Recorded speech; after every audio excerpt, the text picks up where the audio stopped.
DB অফিসে নিলে সবাই বুঝতে পারবে এরা নেতা। আমরা চিনতাম না কারা নেতা। সেখানে তো আনু মোহাম্মদের ঘোষণা ছিল পরিষ্কার, শেখ হাসিনাকে পদত্যাগ করে কি কি করতে হবে, বিস্তারিত বক্তব্য শুনেছেন তিনি। আমি তো এখন তো ঘটনাগুলো জানছে অনেকে, বিভিন্ন মহল ছাত্রদেরকে দিয়ে এক দফা দেওয়ার বলছে যে এইটা হলে শেখ হাসিনা উপযুক্ত জবাব পাবে।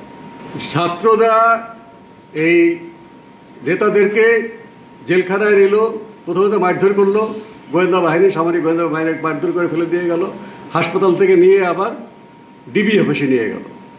ডিবি অফিসে নিলে সবাই বুঝতে পারবে এরা নেতা। আমরা চিনতাম না কারা নেতা ক্যাম্পাসের লোকদের কাছে, কারণ ঘন ঘন নেতা পরিবর্তন করতেছে, ধরে নিয়ে যাচ্ছে তো অনেকটা। এই যে প্যালেস্টাইনের হামাসের নেতা এক্সপোজ হলেই ইসরায়েলরা বোম্বিং করে বা গুপ্ত হত্যা করে নিয়ে যাচ্ছে, নেতৃত্ব প্রকাশিত না। এই ছাত্র নেতৃত্ব এক্সপোজ হলেই ধরে নিয়ে যাচ্ছে, তখন তারা সবসময় তারা একটা সমন্বয় ইত্যাদি ইত্যাদি, এগুলো তো ভুলে গেলে চলবে না।